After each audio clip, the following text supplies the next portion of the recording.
This is Upwell, a new podcast from Only.one, featuring entrepreneurs, advocates, and leaders working to protect and restore the ocean and the planet. And I'm your host, Aaron Kinnery. Today we have Tessa Callaghan, the co-founder and CEO of Keel Labs, a company revolutionizing how textiles are made using kelp. Let's dive in.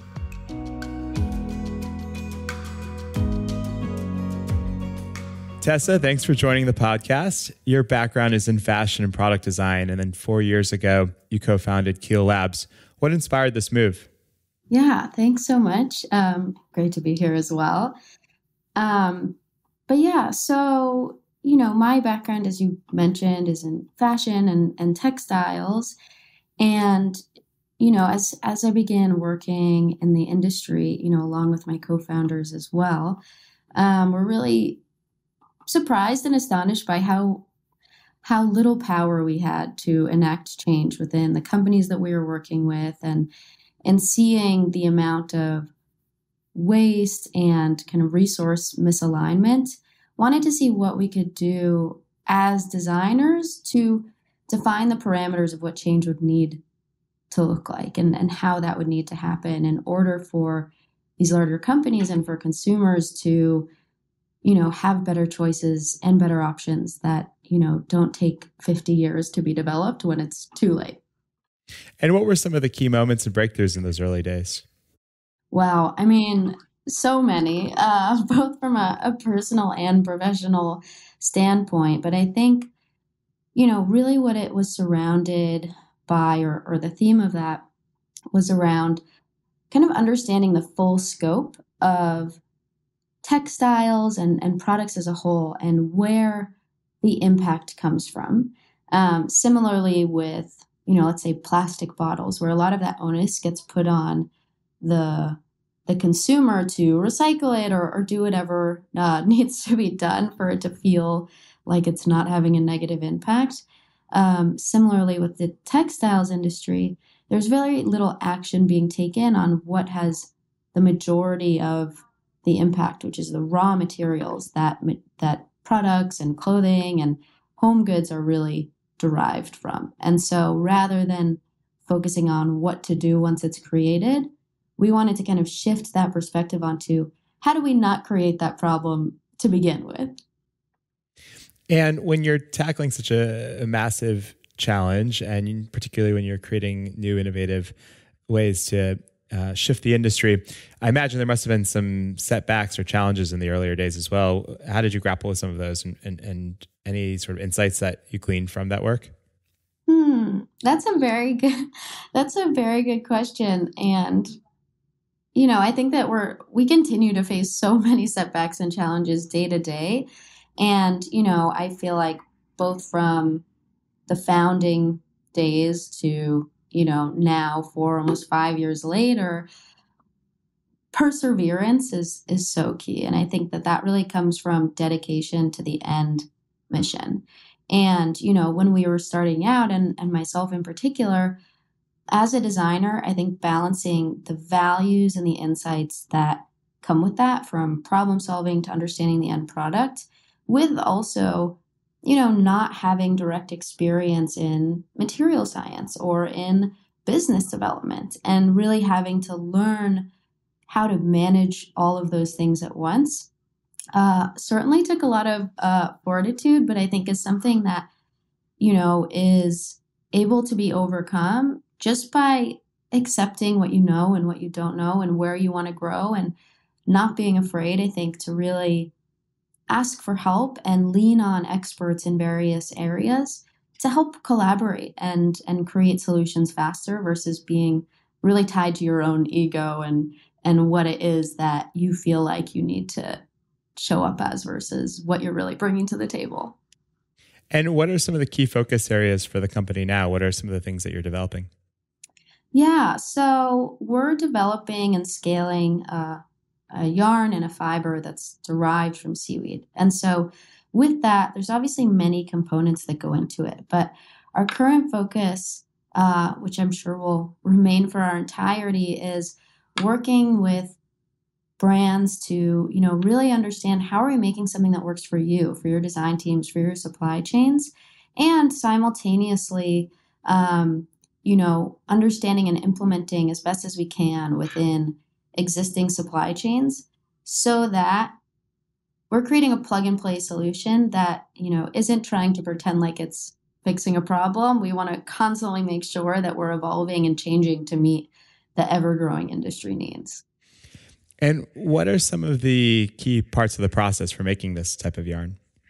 So what we do to make Kelson, which is, our flagship product here at Keel Labs, is again, making sure that we're working with existing supply chains as much as possible.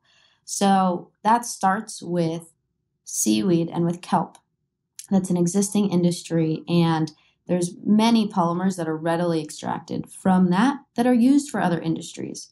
So what we do is tap into that supply chain. So we're buying polymers. We're not seaweed harvesters. Again, there are such brilliant experts and cultivators around the world that we're able to work with. So we take these polymers, and then in-house we create the formulation that allows them to then go into fiber manufacturing infrastructure. So the ways that, man-made synthetics or cellulosics are made. And we remove the toxic chemicals, use, again, our inputs and green chemistry so that what you put in and what you get out from the fiber standpoint is clean, non-toxic, better for the planet, etc.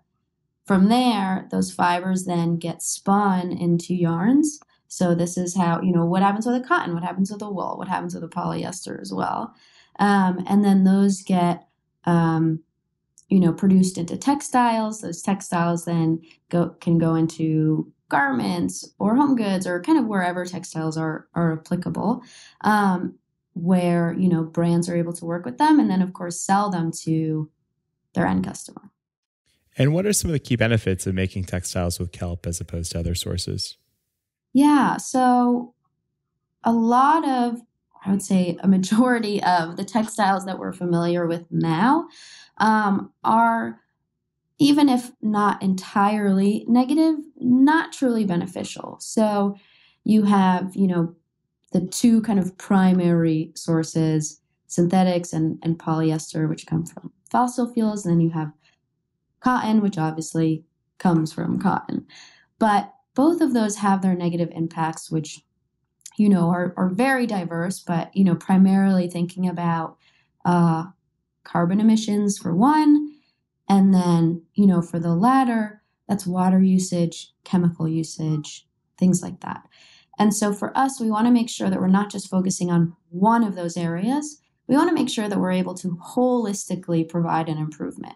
So by working with seaweed, first and foremost, not only are we avoiding land degradation, chemical usage, CO2 production, but we're also able to help promote cleaner oceans. Seaweeds have so many beneficial attributes, but primarily being able to capture CO2, decrease ocean acidification, and really filter the oceans to create cleaner ecosystems for everything around it. And so that's where we really come in. Yeah, so essentially the materials that you're using, the kelp, there's benefits in both growing of the kelp, obviously, within the ocean, the reduction of acidification, as you mentioned, capturing of CO2. And then you're also avoiding the use of more harmful materials in textiles. And how about at the end of the life cycle for these products? Are there benefits there as well when folks are discarding the textiles? Yeah, so yes and no here for sure. Our core ethos or vision as a company is to ensure that the materials we're creating live inside of the natural ecosystem. So if you're making and consuming something, it should also be able to follow the Earth's natural cycles of degradation and nutrient sharing. And so for our materials, to begin with, our goal is for those to be compostable, biodegradable, really following that same natural cycle. That being said, it is quite a complex conversation because once a product has been made or once our yarns are delivered, a key part of the conversation is both from the brand and supplier perspective. Are they putting dyes in that? What types of dyes are they using? What types of finishes? Are they going to be ending up putting plastic buttons on it? Are they putting labels that are made of polyester or things like that? And then further, what types of, I guess, sanitation department on a regional basis, how is that interfering, and what kind of systems are used there? So I think when we start to talk about this, we want to make sure that we're, biodegradable and fully biocompatible, and also work as best as we can, both with end consumers and local infrastructure and ecosystems, and also with brands. But it does get quite complicated, and why the fashion and recycling in particular can be a really challenging endeavor to perfect. Are there products currently on the market that are using Kelson that consumers should look for? There are not currently products on the market using Kelson, but this is something that we are so eagerly awaiting. I mean, I'm just as impatient as the next person. So this is something that we're really excited about, and are going to have, some really cool announcements coming out this year as well. But I can't wait to have the first Kelson shirt, and I'm sure we'll shout it to the world once we do. And are there any other use cases or maybe extensions that you're particularly excited about and thinking about expanding into for the future? Absolutely. I mean, I think that what is so inspiring as such a textile nerd to me, but fibers are so incredible and so beautiful because there is a plethora of end applications that you're able to work with. And I think for understanding case, thinking about cotton. So you obviously have your cotton t-shirt, but you also have a curtain. You also have bed sheets. You also might, although cotton maybe not, but might show up in your car. But you also have makeup wipes, or makeup pads, or ear swabs, or whatever that may be. And so I think that though our focus currently is around addressing the issues that come with fashion, the breadth in which a fiber is able to be applied is so wide-ranging that I'm really excited to look into what the possibilities are there. What has the reception been like from various stakeholders across the industry? Overall, I would say, and part of the catalyst behind the creation of Keel Labs was receiving a lot of excitement from the industry overall. And that's something that we're really fortunate to have. And, I think very much being in the right place in the right time. But, both from the brands in fashion and other industry to consumers to, changing economic and investment opportunities, there's really been forgive the pun, but a wave of change happening to that end. And it's made the work for us really exciting. Our core principle is to create and solve real world problems. And if there's not excitement and there's not buy-in to begin with, we should probably be rethinking what it is that we're doing. We do love puns on this podcast, Okay, in particular, ocean puns. So I'll just go with one. Any stormy waters? Anything that's really sort of inhibiting the scale of your endeavor? Wow, really diving into these puns today, aren't we? Yes.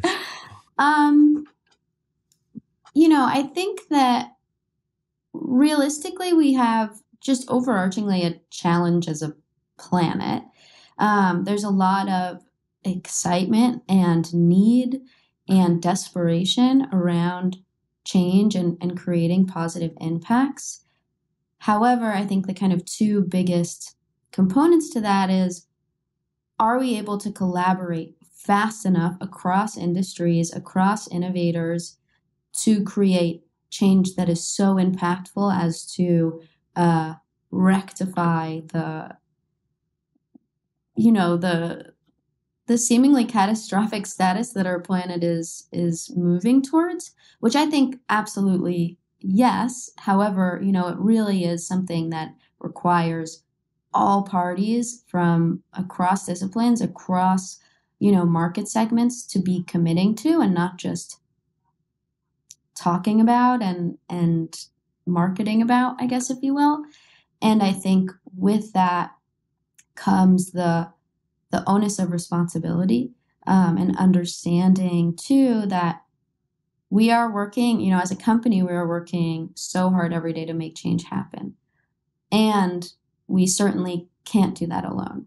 And I think that comes with an increase in responsibility from brands, from suppliers, a voice from consumers, although I don't think it's their responsibility to make the change.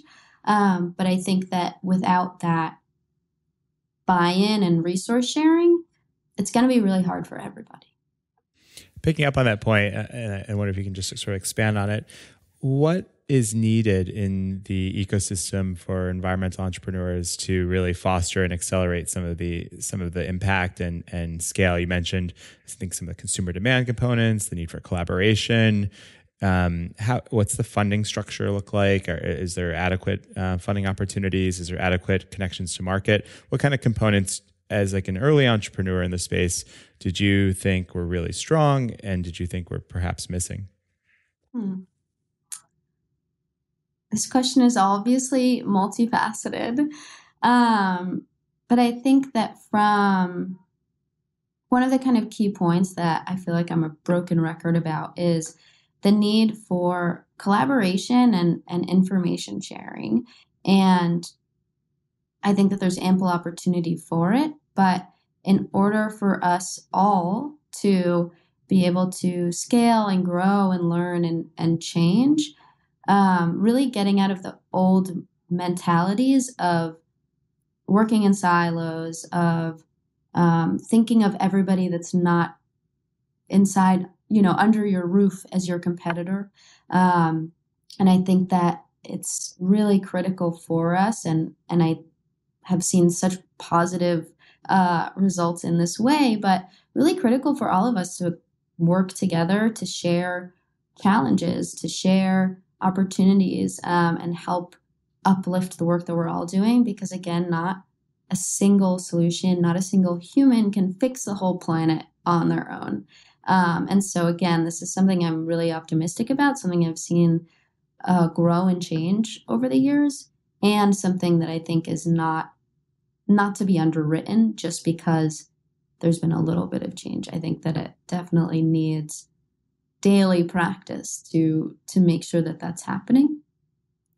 But then I guess on the other side of the question, I think that again, currently, and kind of who knows what's happening in the market coming up, but there are certainly plenty of funding opportunities for us. We're really focused on venture capital for the coming years. However, again, I think this is about global resource alignment. There's plenty of funding from plenty of individuals and funds that could dramatically change the world today. And there needs to be a shared commitment to that change and to leveraging better and more innovative ideas. So it's a little bit of a back and forth, I would say. So last question, you're tackling such a big space and you're advancing really interesting innovation. Are there any other major innovations or industry shifts that you're seeing across the environmental entrepreneurial landscape that you're really excited about and that makes you optimistic about our capacity to address the climate crisis? Yeah, I think that one of the things I've been really interested in, but it's obviously not new to anyone, is what has happened and what's continuing to happen in the food and alternative protein space, where I think you really saw this massive tide change